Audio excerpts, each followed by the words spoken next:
Welcome to the Tech Panel. 1, 2, 3, 4. The podcast where tech minds meet. Oh, hey, before we get started today, don't forget to subscribe and ring that bell. Welcome back to the Tech Panel, where we dive into the latest innovations, trends, and game changers shaping the world of business, media, and technology. I'm Arvin. And I'm Sarah Bowers, and today we're chatting with Jean Criss, who has over 25 years of experience in media technology and e-commerce. She now runs a fashion label and media consultancy. So we'll dive into all things entrepreneurship, media, and marketing in an ever-changing digital world. This is the Tech Panel. Jean, welcome to the show. How are you? Welcome. Real good. Thank you so much for having me today. Well, it's an absolute pleasure to have you. I'm glad you managed to stay up a little bit late on the other side of the world there. Over in New Jersey, is that correct? That's correct. I wish I was on your sunny side of the world. We wish we were here too. Warm up here. It's beautiful over here. So firstly, Jean, you have such a, I guess, you're a jack of all trades, it almost seems. You've got a wealth of experience. Tell us a little bit about your experience, where you've come from, what you've been doing, some of your businesses in e-commerce. Yeah, give us the backstory. Okay, sure. Well, I started in the corporate world and I started in technology. And I did that for a while and moved into media and publishing. And I really enjoyed that. And I learned a lot throughout my corporate experience. Moved into sales leadership roles. I started in the Midwest and then moved out to the Northeast in New England, worked out of the Boston and Cambridge area for a while, and Rhode Island, and then got recruited out to the New York market. And I've been out here for a number of years. And since I moved out this way, I was in television and I had worked in print and online and digital media. And I've really stayed in the media world for quite a while. For the past 12 years or so, I've started my own business, Jean Criss Media. And I also then started a fashion line called Crisscross Intimates. So I manage both right now and working on some other brand innovations. So that's kind of my background in a quick wrap. But I enjoy being an entrepreneur. Mm-hmm. I love that. I love that you're still juggling two very different industries with fashion and media. I had read a little bit about e-commerce. So had you own some e-commerce businesses? Tell me a little about that. Yes. Yeah, so I've actually managed I launched about 4 different e-commerce businesses. While I was in the corporate marketplace, I had launched a fashion jewelry business. And that was called Beaded Baubles. And I had launched that business and managed that for about 7 years and created and designed my own jewelry line. And then I shut that down. And then when I went into my own business with Jean Criss Media, a full-service creative media agency, I have designed all of my own websites and done all of my own media and marketing based on my experience and know-how in that industry. And I also did that with the fashion line with Crisscross Intimates. And I did that with a mobile device that I also created. I created the website. It didn't go live because I was waiting to produce the product, but I have a utility patent for that product. And that's kind of on the sidelines and one of my brand innovations that I've done. But and then I've created different types of sites and e-commerce work for clients. So whether it be, social media pages where we've done e-commerce from those sites, or we've done different type of social media management and promotion from the social platforms. Yeah. And so who are you working with at the moment? Like, who are some of the clients that you're working with in terms of the media side of things? Yes.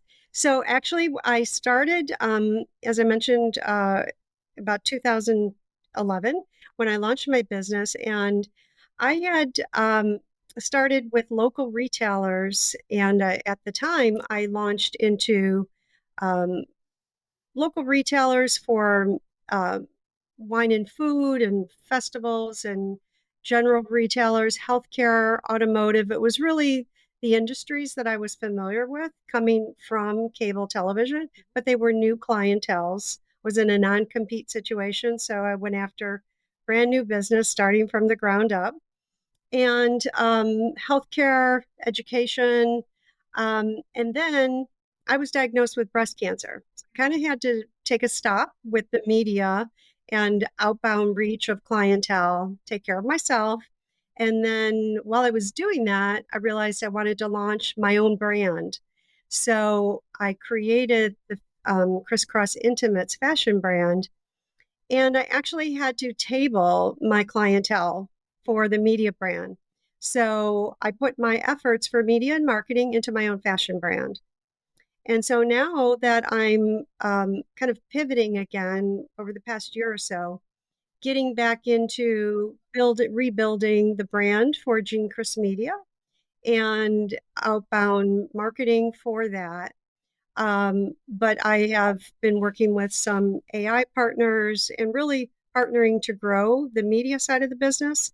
So I don't have clients per se to share with you right now, but I am growing that side of the business as I'm also developing new technology for both media and the fashion brand. So it's kind of additional research that I'm doing that will expand for future clientele. Yeah, it's the juggle and adapting and you're keeping up with the times. I'm really quite interested in media and tech. I come from a traditional media background, working for the networks here in Australia, and Arvin comes from tech. So we're both interested in that side of things. I mean, technology and media coming from cable TV, like, is tech killing traditional media? What are your thoughts on, I guess, technology and media at the moment in the landscape?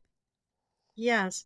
It's so funny you asked that because last week I had a conversation with uh, uh, an organization that runs a online television show. Mm. And they're recruiting me to be a host on a TV show that also does podcasting and things. And, they're saying TV isn't dead. But, since e-commerce and since AI and many of the new emerging technologies that are out there, television has taken a hit, and print has taken a hit, and online and e-commerce is booming. And the way people shop, the way people buy, the way people do their research, and even just reading the news, most of it is online. Mm. And so if you're not online, I'm not saying that you can't be in multi-platforms, multi-mediums, but it's important, depending on the product, the program, or the service that you're offering. It all depends on where I think you should be. Mm. So I wouldn't say that, television is dead whatsoever. I'm still a huge fan of it. But I think it depends on what you're promoting, and also depends on your budget. I mean, let's face it, if you want to be in prime time, you need much larger budgets. So for startup organizations, it's not a consideration. I mean, even local cable TV, you probably know that, it's still an expense. So I think the most cost-effective way to launch is online and doing different types of things, whether that be social media promotion or other ways to get your name out there. Mm. I mean, I know we want to talk a little bit more about the tech and business side of things, but just selfishly, I want to delve into this a little more because I think that the storytelling of mainstream media, is important. Like, there's actually, there's an art form to, long form storytelling, which media still have, and even Netflix and whatnot. There's sometimes good shows and good storytelling on the streaming platforms. But what are your thoughts on, the regulations around it? So traditional media has always had, regulations in terms of what you can advertise. If you advertise a product over in Australia, it has to be approved first. It has to be justified that product does what it's saying to do. Whereas social and online, there's like it's lawless almost. You can advertise something that doesn't exist, and so there's that trust in the brand. So there's do you still think that mainstream media is more trustworthy than social, or what are you seeing in that landscape? Yeah. Well, you're right. It doesn't come up as much, if you're promoting a product. And I think it's important to protect your brand. There's no doubt about it. You should have intellectual property. I think if you're the brand proprietor and the owner, absolutely, you should protect your brand and have those regulations in place. I know a lot of people that don't and just go out there. They might have something to promote and they don't have those regulations. I mean, I know podcasters that go out there and repurpose and, produce, um, you know, uh, different types of content from those types of shows, and or, they there may be people that promote products on the air, or online and don't have really the real rights to do that. So I think, they should be concerned because anybody can pick up the phone and call them and, or send them something in the mail and, shut down their business. So, regulations are there for a reason. And, if you're going to do things, even with having the right disclaimers on your website, I think it's important to do that. So, you know, I think just the word to the wary is, be cautious and try to do things the right way because it's going to catch up. When we think back to a lot of the past people that were in similar experiences as yourself, where you're starting lots of various businesses, touching in various industries, at least in my experience, they tend to fall into two camps. People that say, startups fail because of bad ideas or it's a result of bad execution. When you look at your success in industry, where do you fall in? Do you think it's because you specialize in providing an excellent product? Or do you think that you just excel in execution and you're someone that delivers? Or is it all Yeah. marketing? True. Yeah, that as well. Yeah. Well, I think in order to thrive with a new e-commerce business, it takes a few different factors. Building good customer satisfaction, I think a sustainable, client base and having that authenticity, not just even in yourself, but in your product or your service that you're offering, I think means a lot.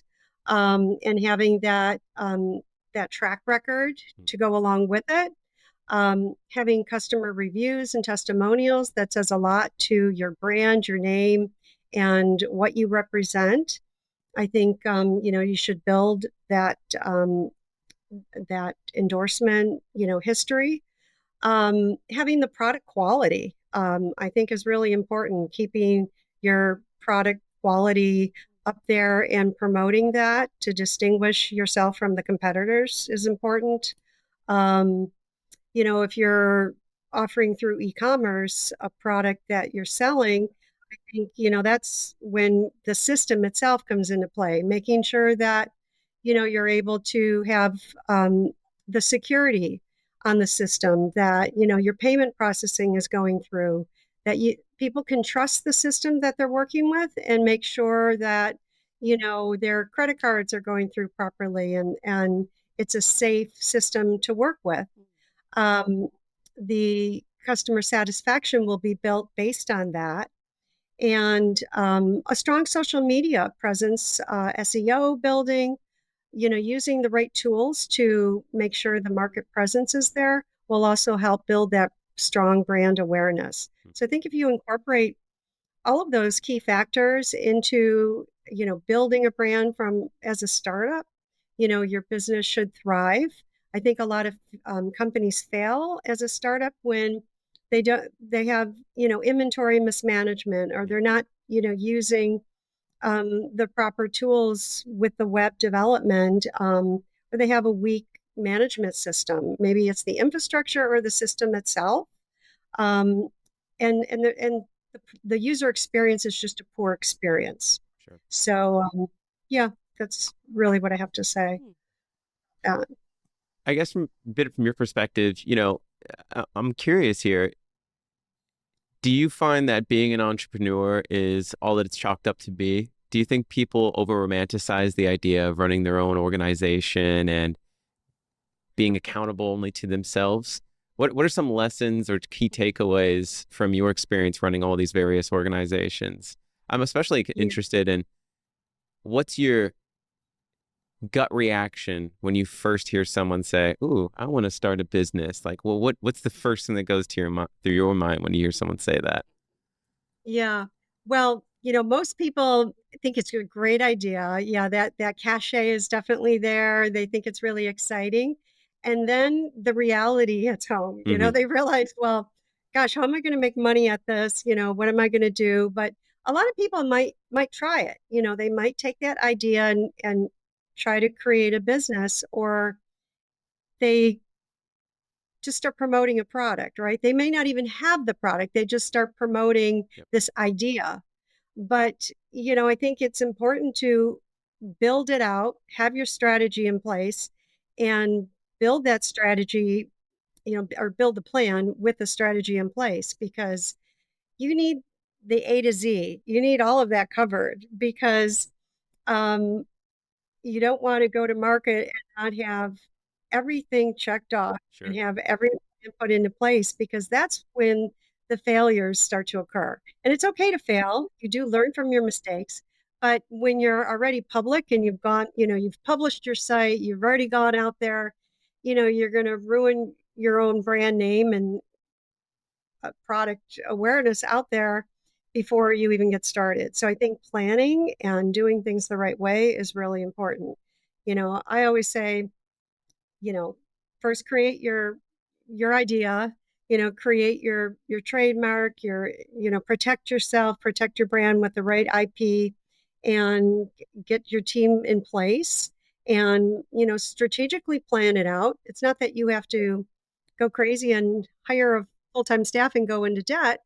There's different ways to do it. That's the way I did it. I've bootstrapped my businesses from the get-go, and I've just subcontracted, resources as needed in order to move forward.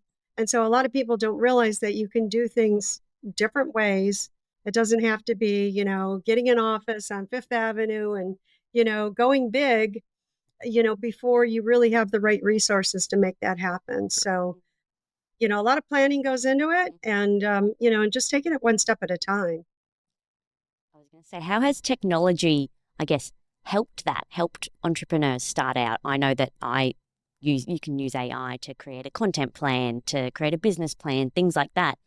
How is technology, helping entrepreneurs in your eyes? Yes. Well, obviously, AI has helped with automation for a lot of companies and businesses, but I think the automation of using content creation is a way to help with identifying your individual preferences and then being able to shape that for your business. So, being able to determine what is my message, what is the content that needs to be promoted, and then how to go to market with that information, and what are those media platforms to do that. So, knowing what that value is, and that value proposition, and then being able to, define to the market, who's your target audience and what do they need to know? Kind of put yourself in their shoes and ask yourself, what do you need to know? And what do you need to know in order to buy my product? What would you need to know to buy, one of my post-surgical bras, or what would you need to know to buy one of my media services?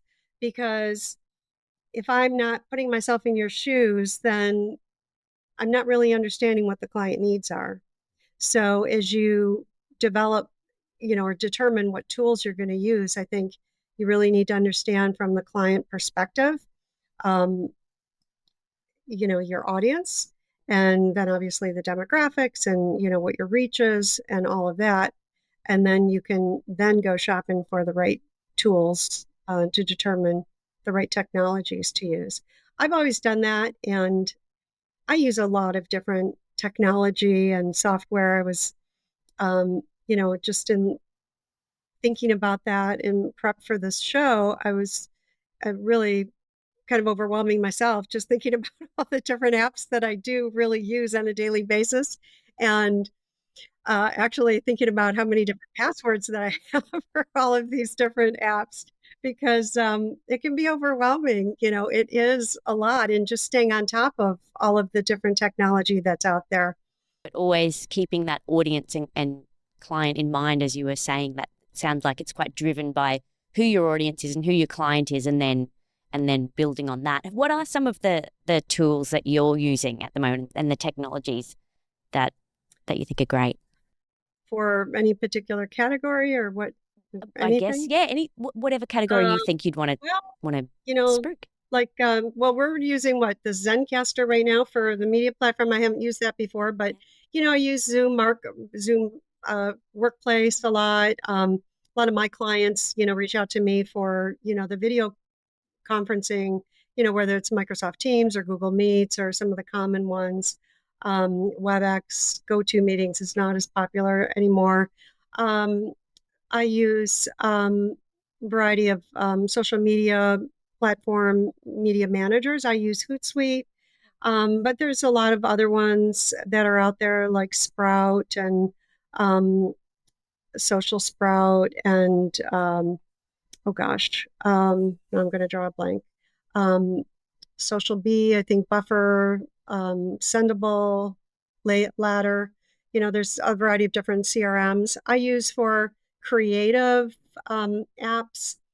I love Canva. A lot of these apps now have an AI twist to them. Yeah. So you can incorporate AI, but that you don't have to use them. So I like, testing some of the AI capabilities in some of the familiar apps that I've been using for a while. I like promo.com for a video app. But there's, traditional apps that are out there that, I've been using for quite a while with AI, Ideogram and Gamma, and I'm using specific fashion apps. What are they called?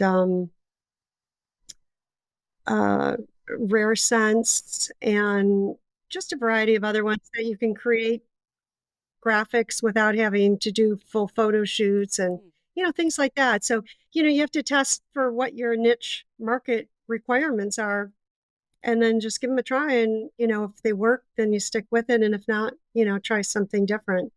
I do enjoy trying new technologies, and the way that I keep up on them is by learning, and I'm constantly learning and attending different webinars and events and marketplace programs where I learn about these technologies, and I may even attend different online training sessions, master classes, things like that, so that I can become an expert at them, or I can, either champion them myself or, adapt to the technology and see if it's the right product for me.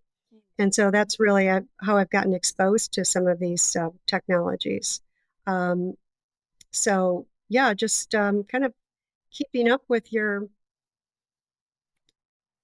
industry, and also with your competitors. Networking is a great way to learn about new tools as well. Yeah, and see what everyone else is doing in the industry.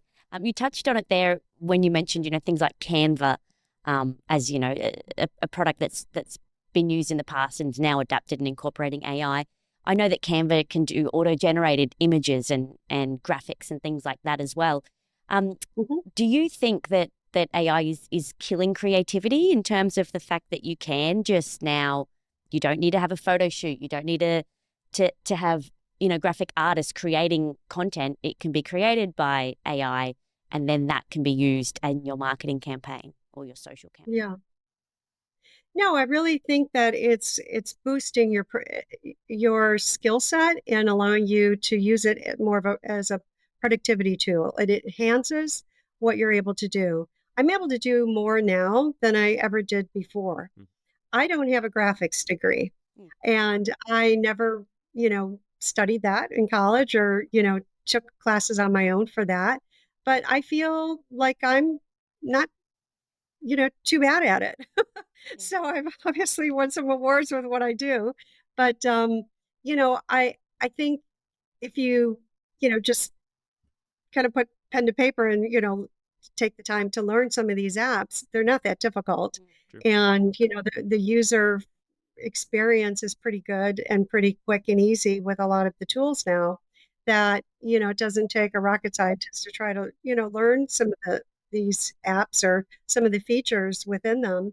And, I have learned a lot of the features in Canva on my own, but it doesn't say that I'm not going to pull in, a graphics expert when needed.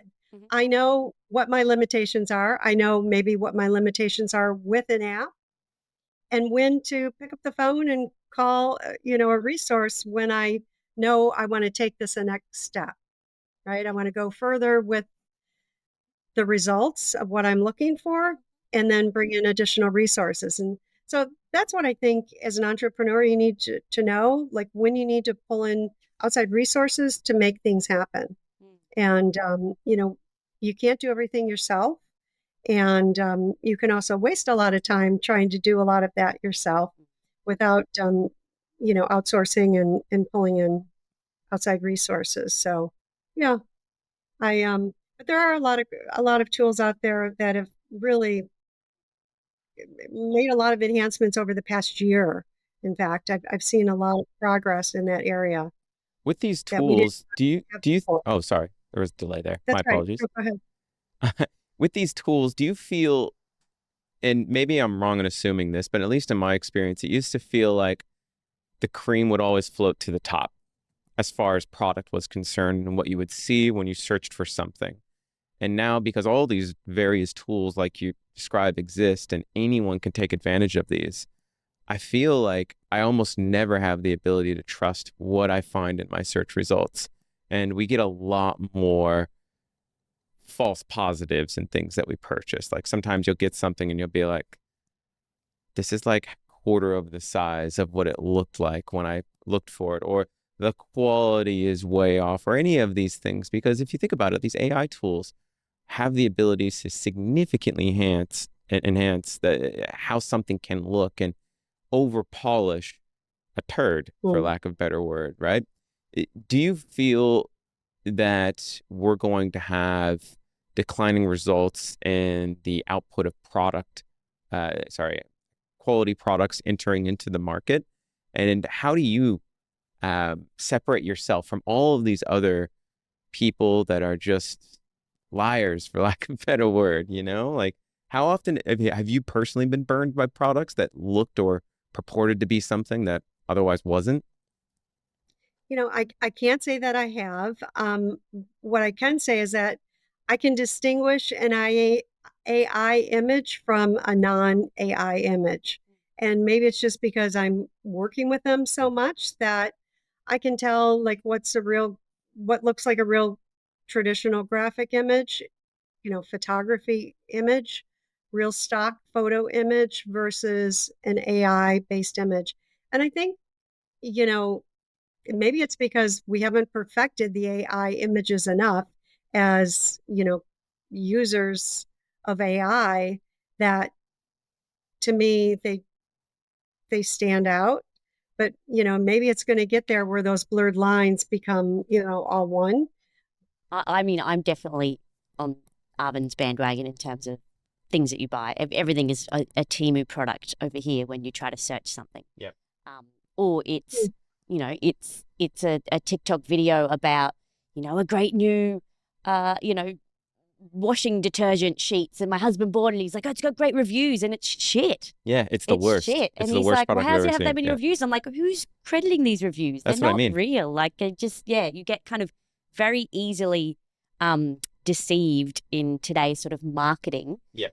Because it doesn't have the quality control over it and the fact checking, and anyone pulling anyone up on TikTok saying, oh, you can't sell that because that's not actually doing the right thing. Like they're not getting again, pulled like, up on that. These tools make it look like they're Yeah. highly, backed financially by angel investors and things like that. Like the production value on some of these things are substantially better than like I don't know what a really good mom and pop place is that produces an actual solid product, but don't know how to utilize technology. Oh, I wonder if we're just going to get sort of swamped I in do think so. white noise of people that are just taking advantage of all these really awesome tools. I've literally gone backwards from online purchasing, and I now go to the shops again more I've than come ever full circle before too. Yeah. because I'm like, right. it's Yeah. it's or something on Amazon, but I have to check the reviews. But even then, I'm like, kind of trust Amazon, but not Yeah. really. But I know that I could probably send it back if it wasn't what it was supposed to be. But I don't.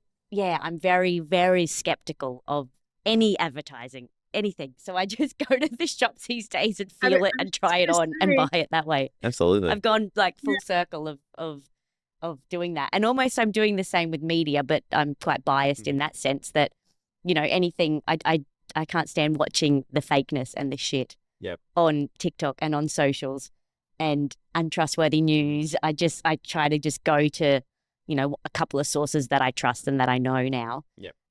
But on that note of, the untrustworthiness and I mean, today's storytelling on socials and, the algorithms are so set up for just, it's clickbait, it's sensationalized or it's dramatic or it's something quite over the top.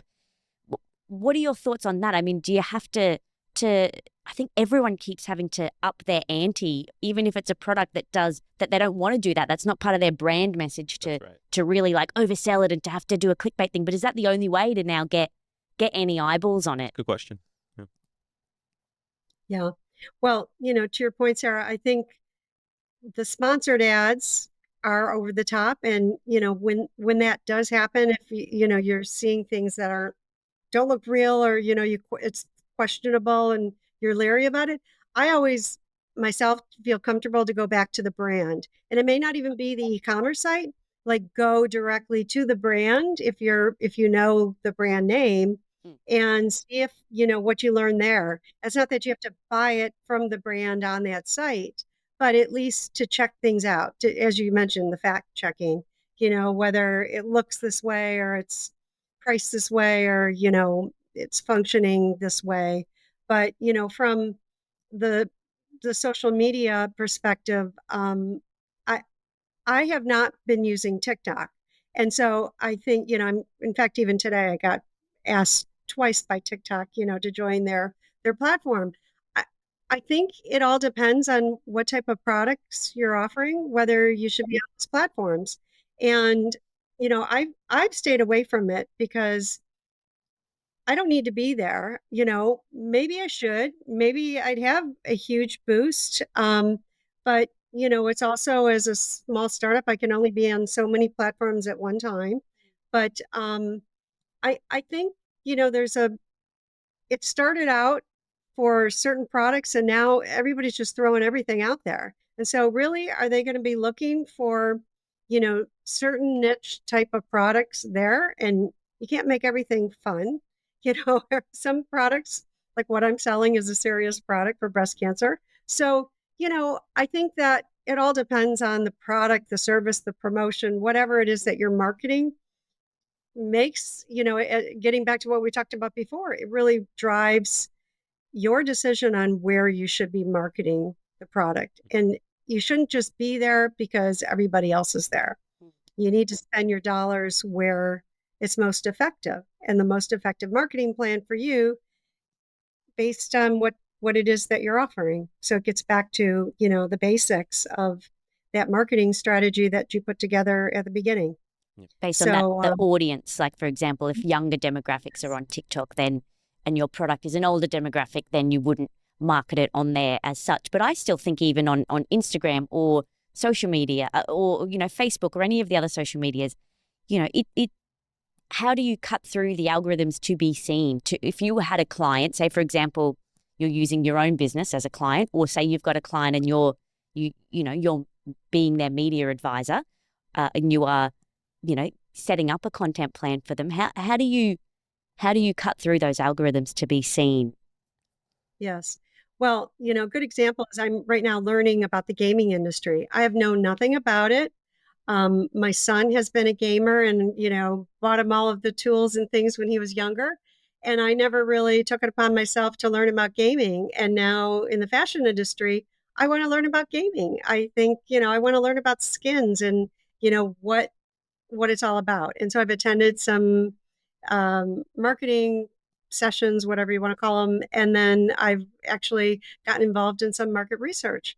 And in learning about the gaming industry, I have learned the demographic isn't what I perceived it to be. I just assumed it was, the young 18, 21, 25-year-olds that were really using the games. And mainly When I male, learned, but now it's yeah, females. A the lot of demographic, females in there. Yeah. just in general across all markets, it's like 35 and up. I would have never have thought that, so you need to dive into, your market research for your audience. Again, it's really just knowing, if you want to look into new technology, you really need to look into the market and the market data because it tells you something. So, and again, that's, going back to some of the basics, but it really, before you decide if you're going to go on one social media platform or another, that data is there. So do you come up with just curious, make sure I got this right. You're not implying that you look at data first and come up with ideas after. I'm assuming you have an idea first and you look at the data to see if it'll float. Yes, I do. And you don't have to do this for every single product or company that you work with, but if it's something that's questionable, obviously, or if it's a new market and there's question about whether you should pursue this as a new market, I would certainly do the research, if you needed to, or if a You've got client your asked. market and your audience in mind from the start, or who you think it might be. But treat me like I'm an idiot right now. I think I have an idea. I'm the person I believe is going to be the best person at selling mugs with images on it. Everyone always says, look up the data. What does that even mean? Where do I get data? How are people finding data? And what are the data points that you're looking for to really help you decide which direction you should take your business? Well, for coffee mugs, I guess, It's go going to take over to, the world for the record. what's that? This is going to take over the world for the record. I don't know. I guess for the coffee mugs, looking at your distribution channels for mugs and looking at, the information of where you buy that type of product. Where do you buy the mugs and what type of data is out there? The industry has a lot of market research out there. You if you Google it, you can find out, the top half a dozen market research reports that are out there for your niche market, and then drill down. You might need to buy the research if it was really that imperative to you to learn about the coffee mugs and the logos. But you can also hire an agency to do that for you, such as Jean Criss Media. So, it really starts with just, doing some target marketing and research about the brand. So it's still a little bit, you got to know where to look if you want to be able to find the information. Yeah. Okay. Yeah. So for the average person out there, it still requires, I'd say, a bit of skill. You're not just going to be able to. I reckon you can Google. You can say, who are the people buying this product? Where can I buy this from? You can Google that and you'd be able to find it. What are Or the the best manufacturers? Yeah, in what are the the best US platforms to or in my advertise region? this on, etc. My target audience is 35 years old. Where would I market my product to a 35-year-old? So you can Google, but you could That's also a very specific question for Google. But you can also just put in ChatGPT and it will come up with a really specific kind of content plan or strategy for you, or marketing strategy. Like I've done that recently and I'm so impressed with everything it can come up with. It's wild. Oh, we've got a. But then you should verify some of that information. Oh gosh, too. yes. Yeah, you still research and verify. Yes. We have a delivery. So here we have a question from like a coffee mug. yeah, it's a coffee mug. A question from a viewer. So Oh, let's have a look. Okay, so we get questions on and everyone's free to, email us or, comment on our socials or even on our YouTube channels, and they always have all different sorts of questions. So this one here, if you had to swap careers for a day with anyone, past or present, who would it be and what would you do? Wow, that's a very interesting question. Hmm. I don't know about swapping careers. I guess I might have a different idea of doing something different. People don't know this about me. I was going to start my career and be a choreographer. Oh, there you go. Yeah, this was many moons ago, right? Yeah, dance was my passion, and maybe that's my creativity, my creative side coming out now in different ways. But yeah, I was a dancer, and for a number of years, did all of it: ballet, tap, jazz, chorus line, all that. And I dreamed of having my own dance studio and yeah, being a choreographer. And then things took a change with my life. Yeah. As And it does. somehow I moved into media and tech Yeah. and then fashion. But watching your face light up when you reminisce about that, like you could tell it's a passion of yours. Yeah, Yeah. and I've dabbled in it. I've kept up on it for a number of years just as a hobby. Yeah. Yeah. Yeah. But yeah. Lovely. Oh, isn't that nice? I did not know I that. throw a dagger at you. What you Yeah, expected, yeah. right? I mean, it makes me think of quite a personal question here for you off the back of that. But, when you're thinking about what your dreams were and your aspirations were, when you were younger and what you were working towards, and then, life takes a hold and kids and all sorts of things happen along the way. But when you did get that breast cancer diagnosis, as you said, you kind of had to take stock. Did you kind of reevaluate, whether you were going to continue along the same trajectory or whether you just do something completely different? Like, how was that process for you? Yeah. No, that's a great question. Actually, I did kind of do a 360 at that time. I was in the corporate world. My last corporate job was in cable television, leading a large, multiple sales teams in the New York market, and didn't expect to get laid off. So it happened when I was actually going through a divorce. I was diagnosed with breast cancer at the same time. And then, also having to deal with putting together a co-parenting plan and being the primary caregiver and primary custody, um, and fighting for all of that at the same time. It was kind of a very difficult time of my life, very challenging. And that's when I made that decision. I actually decided not to go back to corporate. Within 30 days, I launched my media agency. And, it's funny, I ran into my former VP of sales at cable TV, a year or two after that. And he's like, you had this plan, you had this planned. And I said, no, I didn't. Just things happen for a reason. And I just knew what to do and figured it out. And, I made it happen very quickly.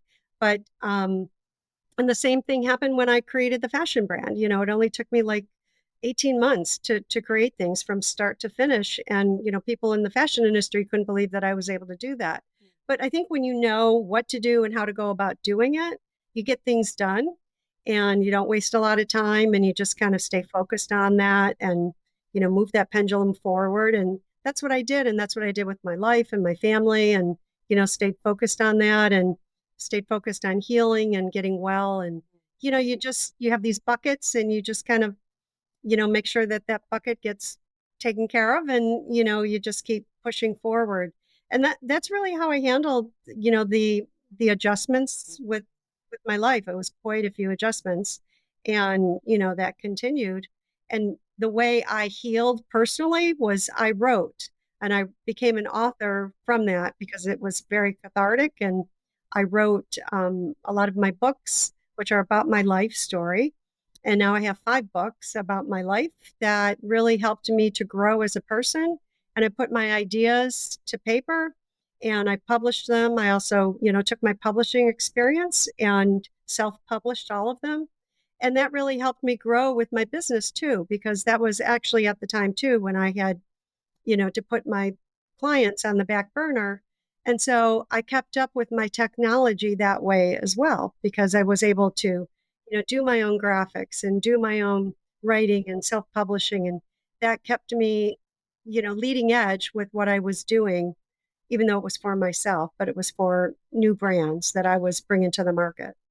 I love that you managed to turn, such a difficult time into something cathartic or a passion that I guess ultimately moved you forward in a different direction. So that the fashion line itself, so the fashion line, that was born out of a necessity or a passion as well in terms of your personal situation. Yes. Yes, exactly. Yeah. I mean, I was already through it by that time, but, I wanted to make sure that products were more contemporary and innovative in the market for other survivors because I just really disliked what I wore throughout all of my surgeries. And so I really wanted to fashion forward the marketplace. And that's what I did. So tell me a Yeah. little And bit I'm continuing to. about what that business is and how that was born. Yes. So, I really, my journey was about 4 years and I had bilateral breast cancer and I didn't like what I wore at all.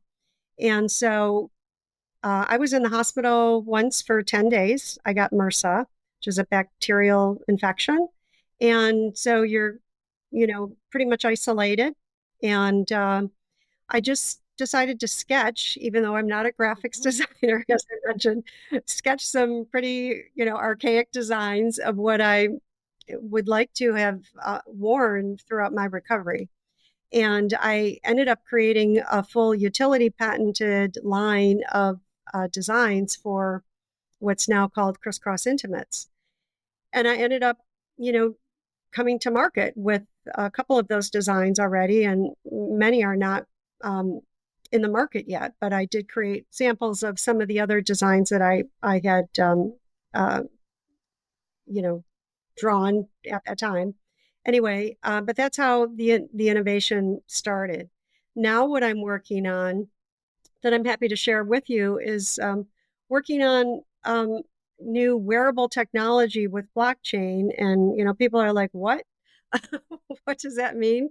But let's say, wouldn't it be great if you could, say to your daughter or say to a loved one of yours, wear this bra and let the bra determine if you may have breast cancer in the future. Amazing, right? And I want to, come out with a product like that where, you may have sensors in the bra that can sense, the fluids in your body, the tumors in your body, that sort of thing. And I'm doing that type of research right now, and will introduce that type of a product.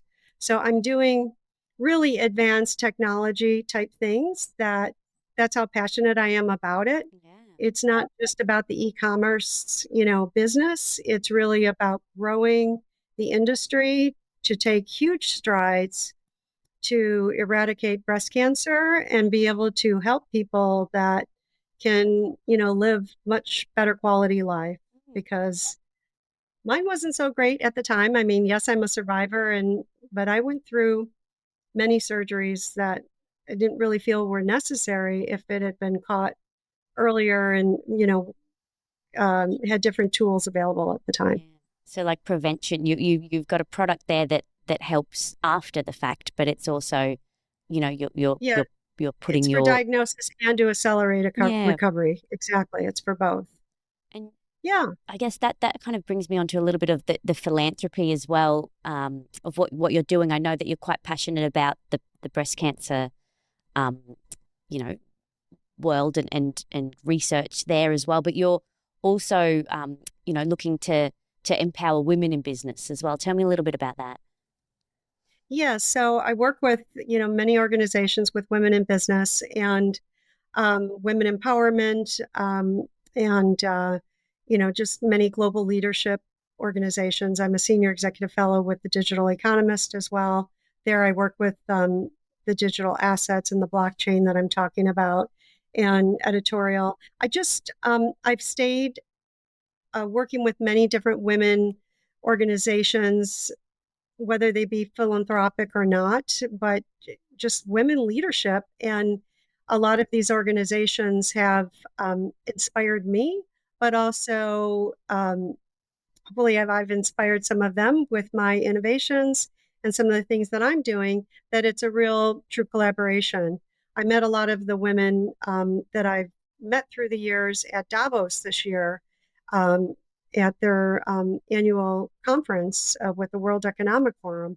I was really thrilled to be invited to that. And it was really great to meet some of these women leaders from around the world that I have, either communicated with on LinkedIn or, in global webinars and things over the years, and to be able to, meet them face to face and, have a chat with them, talking about what they're doing and, just, get closer with communications with them. So yeah, I continue to do that. And, I try to inspire others and keep growing that network. That's lovely. I love that. So we always ask, what is like the one piece of technology that you couldn't live without, or one piece of software in your, I guess, work life that is you couldn't live without? Could be one or two. Gee. People always find it hard to pick one. Like, Yes. Oh, gosh. I don't know if I have just one. Yeah, you because can I list a have couple. a robust list of technology. Yeah, as you kind of covered before. Yeah. Yeah, I don't know. I guess Maybe for the media side of things. So, yeah, I guess your media advising, like what is something that you're always using with clients? I mean, apart from email or something like that, like is it Hootsuite or something like that? I don't know. There's apps, there's media placement services. Oh my goodness. I guess, just I'm going to give you a generic answer. Digital marketing is just a category, Yep. very general category, but it's digital marketing is the way to go. And, the way it can incorporate many different platforms, apps, tools, etc., that you can use.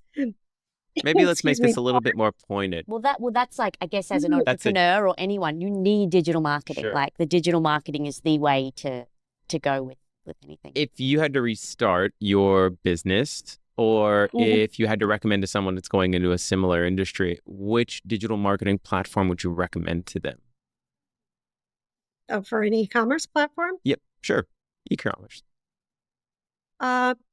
Well, I created my sites on Squarespace.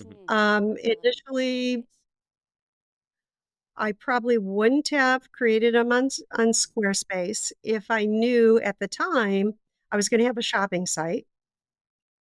But now, 10 years later, Squarespace has enhanced their sites that are their tools with to make them more user friendly and to have a lot of templates that are available for shopping sites. I'm committed to stay with Squarespace, so that's what I use. But Shopify is a great tool that's out there, so I would recommend both of those. I have worked with Wix. I have worked with WordPress. I don't find those to be as user friendly. So, but there's a lot of other sites that are out there that, are quick and easy. It all depends on, again, what you're trying to put out there in the market, but and how many pages you have for your web page, your website. But yeah, I'd probably start with looking at that first. If you're going to develop a e-commerce site, take a look at the templates and what their capabilities are. And if I could paraphrase that there, you're saying Shopify is a great standalone product, but if you're looking to build a website that has the same, maybe not as great version, maybe a dumbed down version of a good version, you could use Squarespace that comes with its own built-in. Has like a lot of add-ons as well now as well, so you could like. It's great because the plug and play is real easy. I find it much easier than Shopify, so I recommend Squarespace first and foremost. There we go. Okay. Yeah, and then secondly, Shopify. But if you're just looking for a quick and easy shopping site without other type of content, then, Shopify is a great site for that. Love it. Beautiful. And now where can people find you? Yes. So they can go to Jean at jeancrissmedia.com. And my website is jeancrissmedia.com. There you'll find a consulting page. I offer a free 15-minute consultation. I also have speaking engagements, podcasts, if they'd like to bring me on board as a guest host or for a speaking engagement, I'm available. And you'll find my blog posts and my books available there as well. Perfect. And Fabulous. Crisscross Intimates is my fashion site as well. Great. And And I'm LinkedIn available on and most sites as well. can they find you on LinkedIn as well? Yes, Yep. LinkedIn, it's Jean-Criss. Beautiful. Thank you so much, Jean. It's been a pleasure talking with you today. We've really appreciated it. I've personally been interested in this sort of media landscape as well. Yeah, it's been great to have you on the Tech Thanks, Panel. Sarah and Ivan. Nice to meet you too. Nice to meet you. Have a lovely evening. Thank you. Ciao, ciao, Jean. Bye. Megan, don't forget to subscribe and hit that bell, and we'll see you in the next episode. Thanks for tuning in to the Tech Panel. If you like what you heard, make sure to subscribe on YouTube and follow us on TikTok, Instagram, Facebook, and LinkedIn to stay connected. A big thank you to our major sponsor, TraffTrack, for powering today's episode, and join us again on the next episode of the Tech Panel, where tech minds meet.